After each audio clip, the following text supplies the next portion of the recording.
Vamos orar. Pai querido, mais uma vez suplicamos a Tua presença, a Tua direção e a iluminação do Teu Santo Espírito. Ajuda-nos a entender a Tua palavra, em nome de Jesus. Amém. Amém. Vamos a estudar hoje um assunto um tanto quanto desconhecido pelo mundo cristão, porque se você pergunta a qualquer cristão lá na rua se existe um santuário nos céus, vai abrir os olhos com admiração e perguntar: o quê? Santuário lá nos céus? Porque todo mundo sabe que Israel nesta terra tinha um santuário, mas que existisse um santuário lá nos céus vai parecer novidade para muita gente. No entanto, quero ler Hebreus 9, 23, para mostrar que a Bíblia é contundente ao afirmar que existe um santuário lá nos céus.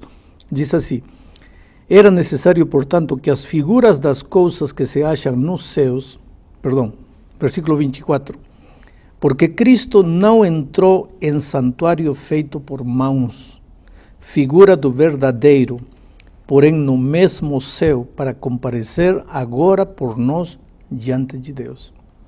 Cristo não entrou em santuário feito de mãos. O santuário de Israel nesta terra foi um santuário feito por mãos humanas. Mas Cristo não entrou neste santuário feito por mãos humanas. Cristo entrou num outro santuário, no santuário verdadeiro. Diz, entrou no santuário celestial, no santuário dos céus, para comparecer agora por nós diante do Pai, para interceder por nós diante do Pai. Interessante que a Bíblia não só nos fala de um santuário, sino nos fala de Cristo como um sacerdote, como um intercessor entre nós e o Pai.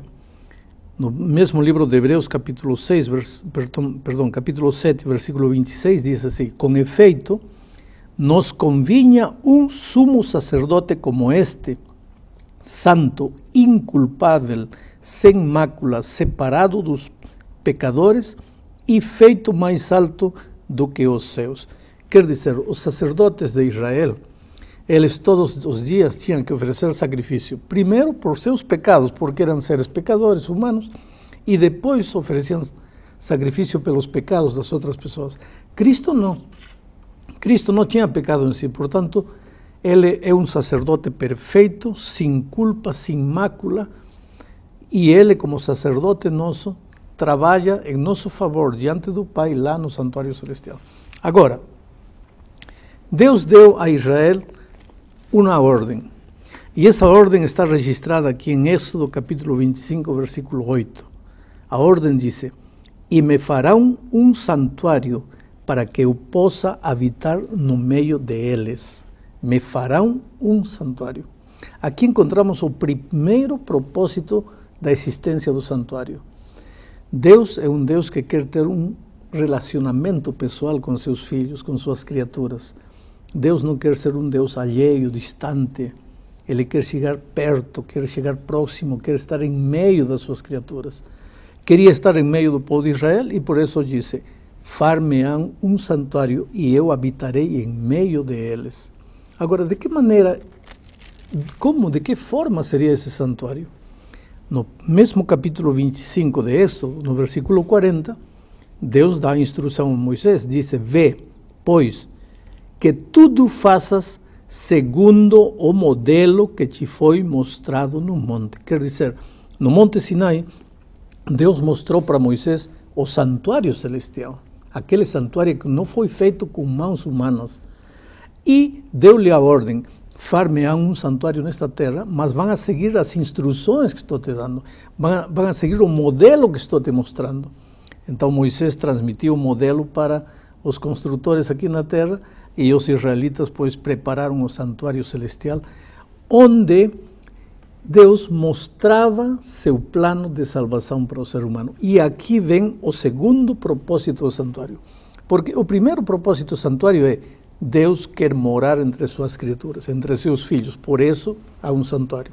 Segundo propósito do santuário: Deus quer mostrar de maneira prática o plano da salvação para seus filhos. Por isso, os israelitas, cada dia, quando iam levando um cordeiro, e o sacerdote sacrificava o cordeiro, e o sangue do cordeirinho molhava o chão, o israelita tinha que ter em mente que a sua salvação não dependia desse cordeiro, mas que esse cordeiro simbolizava o Cordeiro de Deus que um dia seria sacrificado na cruz do Calvário, seu sangue seria derramado na cruz do Calvário. Por que sangue? Sabe, porque aqui o próprio autor de Hebreus, no capítulo 9, versículo 22, diz: com efeito, quase todas as coisas, segundo a lei, se purificam com sangue, e sem derramamento de sangue não há remissão de pecado. Então, para haver perdão, para haver remissão de pecado, tinha que derramar-se sangue. Mas para que o israelita entendesse que o preço de seu pecado era o derramamento de sangue, eles tinham que sacrificar um cordeirinho.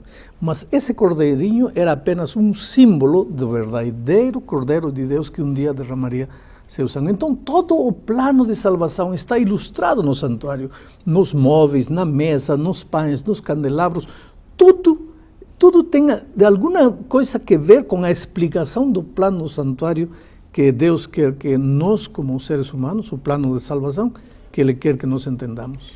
Pastor, a sua explicação foi bem clara a respeito da história, do porquê do santuário ali do povo de Israel, que é a história, passado. E também ficou bem claro aí em Hebreus que tem um santuário no céu. Agora então vem a minha inquietação.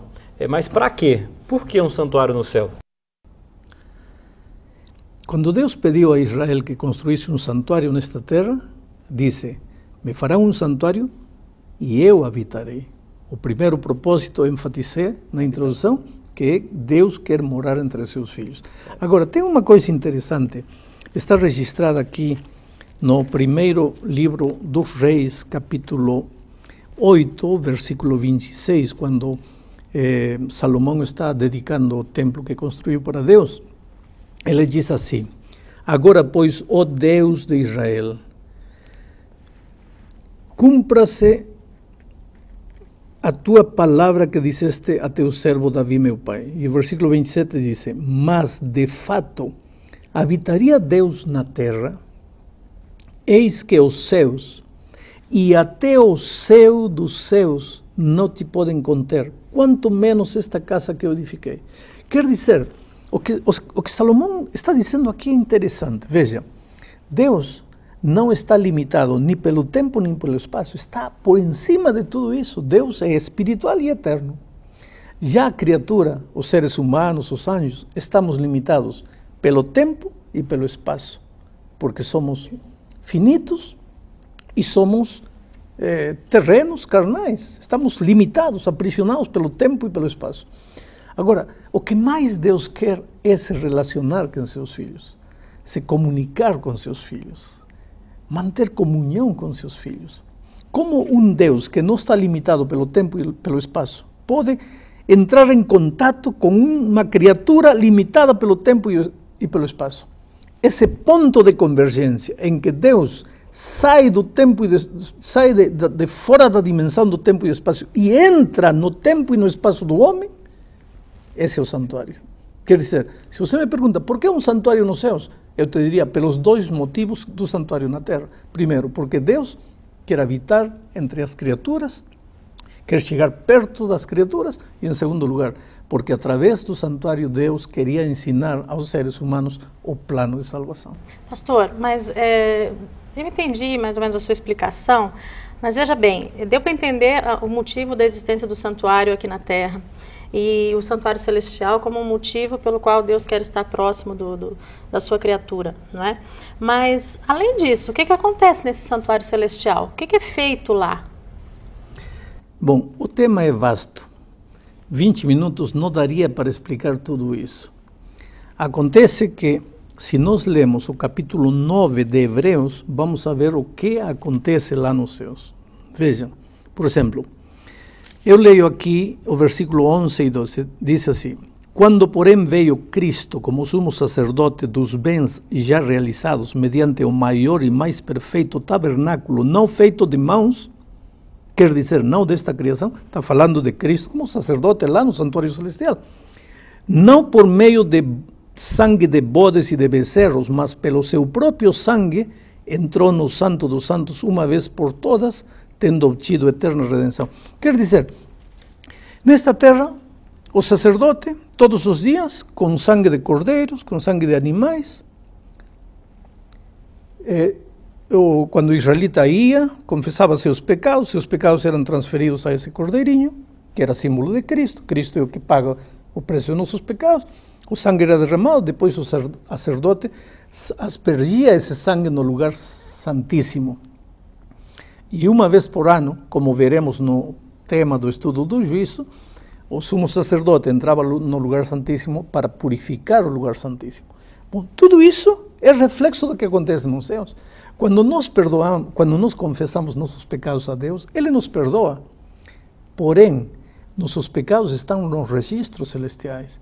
E assim como o sumo sacerdote entrava uma vez por ano para purificar o lugar santíssimo no santuário terrenal, lá nos céus, de acordo com a palavra de Deus, também o sacerdote entrará uma vez definitivamente. Nesta terra era uma vez cada ano, lá nos céus, uma única vez, para Cristo purificar o santuário celestial de todos os pecados da humanidade. Com essa sua explicação, você me faz questionar mais uma vez a necessidade da existência do santuário celestial, né? Porque se ele existe também como um arquivo, um registro, né, dos nossos pecados, enfim, Deus não é onipotente, onisciente, onipresente, Ele não sabe todas as coisas, não é? Para que esse registro dos nossos pecados no céu?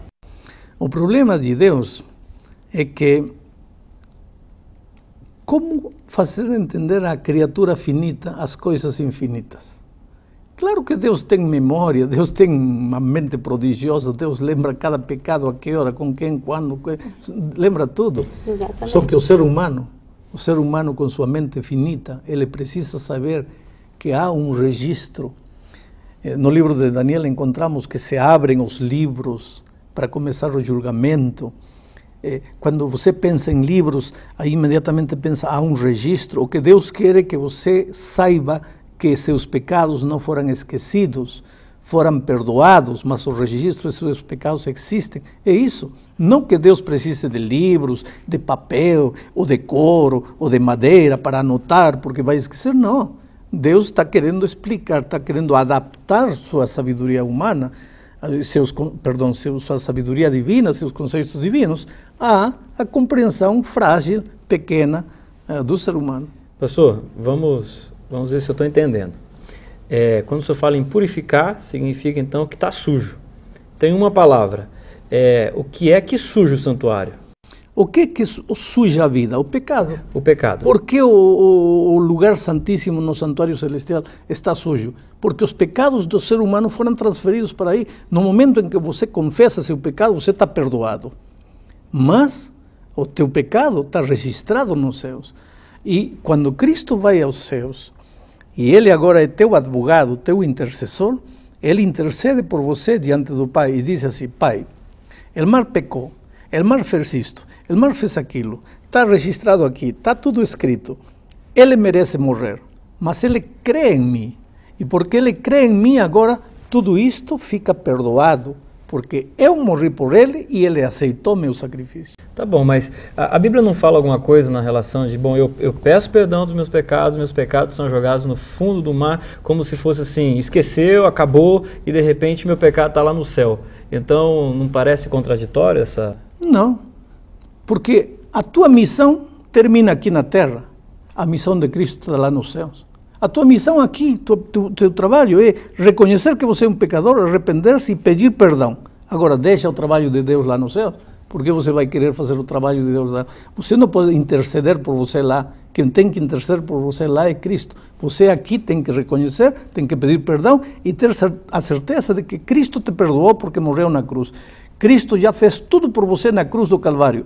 Mas agora você precisa aceitar esse sacrifício de Cristo.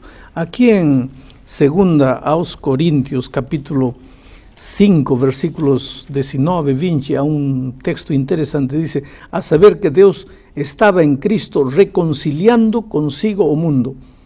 Deus em Cristo reconciliando consigo o mundo. Deus se reconcilia com o mundo.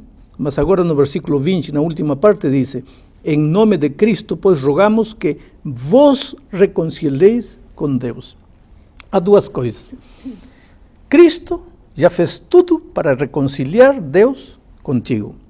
Agora você precisa reconciliar-se com Deus. E isso você faz através da confissão, do reconhecimento, do arrependimento, da confissão de seus pecados, e Deus então te perdoa.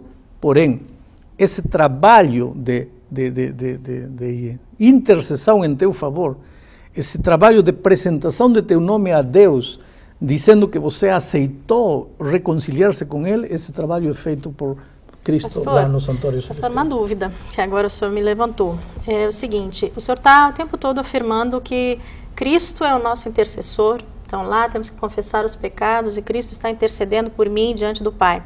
Isso significa que eu não preciso confessar os meus pecados para ninguém aqui na Terra? Não, aqui na Terra precisa confessar os seus pecados a Deus, não a um ser humano. Nenhum ser humano tem capacidade... Pastor, um padre, um líder religioso? Absolutamente, nenhum ser humano tem capacidade de perdoar você, porque nenhum ser humano é isento de pecado. A Bíblia diz que todos pecamos e estamos destituídos da graça de Deus, da glória de Deus. Não há pecador nem sequer um, não há justo nem sequer um, todos nascemos em pecado fomos concebidos. Portanto, como eu posso te perdoar, ou posso te liberar dos teus pecados? Você tem que confessar a Deus, é Ele que te perdoa. E é Jesus que intercede por você lá no reino dos céus.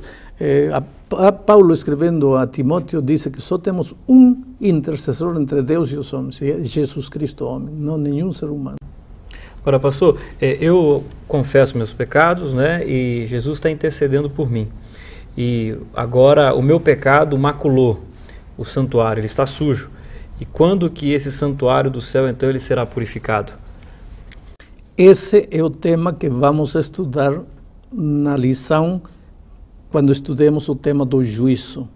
Assim como o sacerdote nesta terra entrava uma vez por ano para purificar o lugar santíssimo do santuário desta terra, levando sangue de animais, é necessário que lá nos céus, uma única vez, o Senhor Jesus Cristo entre no santuário para purificar o santuário. Aqui está escrito, eu vou te ler isso, veja. É necessário, portanto, que as figuras das coisas que se acham nos céus se purificassem. É decir, quem disse que tem que se purificar lá nos céus? Não sou eu, é a Bíblia. Diz, era necessário, portanto, que as figuras das coisas que se acham nos céus se purificassem com tais sacrifícios. Mas as próprias coisas celestiais devem ser purificadas com sacrifício a eles superiores. Que sacrifício? O sangue maravilhoso de Cristo. Diz assim, nem ainda, diz o versículo 26, ora, neste caso seria necessário que Jesus tivesse sofrido muitas vezes desde a fundação do mundo. Agora, porém, ao se cumprirem os tempos, se manifestou uma única vez por todas para aniquilar pelo sacrifício de si mesmo o pecado de todos nós. Está claro que Cristo entrará no santuário celestial para interceder definitivamente por nós e apagar nossos pecados. Pastor, mais uma dúvida, com relação a hoje, o dia de hoje, né? No passado, Deus, então, pediu que o seu povo tivesse um santuário semelhante ao santuário celestial. Por que hoje a gente não precisa também preservar esse tipo de simbolismo?